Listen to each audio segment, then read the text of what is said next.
రాజధాని రైతులను జగన్ రెచ్చగొడుతున్నారని విమర్శించారు మంత్రి దేవినేని ఉమ. రాజధానిలో రోడ్ల నిర్మాణం శరవేగంగా జరుగుతోందని చెప్పారాయన. గత ప్రభుత్వాలు గాలికి వదిలేసిన ప్రాజెక్టులను తమ ప్రభుత్వం శరవేగంగా పూర్తి చేస్తోందని అన్నారాయన. ప్రకాశం జిల్లాలో నాగార్జున సాగర్ ఆయకట్టు కింద అదే కృష్ణకి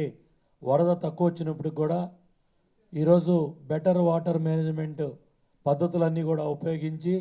వేసిన పంటలను కాపాడి ఇవాళ నీరిచ్చే కార్యక్రమాన్ని ముందుకు తీసుకెళ్తా ఉంటే ఈ 2 సంవత్సరాల్లోనే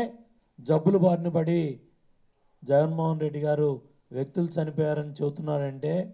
ఏదో విధంగా బురద జల్లాలి, ఏదో విధంగా రాళ్ళేసే కార్యక్రమం. దశాబ్ద కాలం జలయజ్ఞం, ధనయజ్ఞం, ఫ్రంట్ లోడింగ్, 2 సంవత్సరాల్లో ప్రాజెక్టులు పూర్తి చేస్తాం, 3 సంవత్సరాల్లో ప్రాజెక్టులు పూర్తి చేస్తాం, 5 సంవత్సరాల్లో ప్రాజెక్టులు పూర్తి చేస్తామని ఈఓటీ కింద ఇష్టారాజ్యంగా గాలికి వదిలేసిన ప్రాజెక్టులన్నీ కూడా గాడిలో పెట్టి ఇవాళ ప్రాజెక్టులు పూర్తి చేసి కృష్ణమ్మకి వరద తక్కువ వచ్చినా ప్రాజెక్టులకు నీళ్లు రాకపోయినా అటు రాయలసీమను కాపాడుకొని ఇటు కృష్ణా డెల్టాను కాపాడుకొని రైట్ కెనాల్ కింద కూడా నీళ్ళు ఇచ్చి కిందకి వెళ్తూ ఉంటే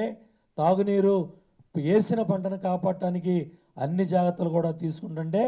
కేవలం 2 సంవత్సరాల్లో నీళ్లు రాక తాగే నీళ్లు లేక జబ్బులు బారిన పడి ప్రజలు చచ్చిపోతున్నారని ఇవాళ ప్రభుత్వం మేం బాధ్యత వహించాలని మా వల్ల చనిపోయారని ఇవాళ జగన్మోహన్ రెడ్డి గారు మాట్లాడుతున్నారంటే ఎంత అభద్రతాభావంతో ఉన్నాడు, ఎంత మూర్ఖత్వంగా మాట్లాడుతూ ఉన్నాడు, ఎంత బాధ్యతారాహిత్యంగా మాట్లాడుతూ ఉన్నాడు, ఎంత అవగాహన లేమితో మాట్లాడుతూ ఉన్నాడు. ఏదో విధంగా ఏదో పర్యటన పెట్టుకోవటం, నెలకొకసారో 2 సార్లు చుట్టపు చూపుగా ఈ ప్రాంతానికి వచ్చి బురద జల్లే కార్యక్రమం, రాళ్ళేసే కార్యక్రమం ఇవన్నీ కూడా జగన్మోహన్ రెడ్డి గారికి తగదు.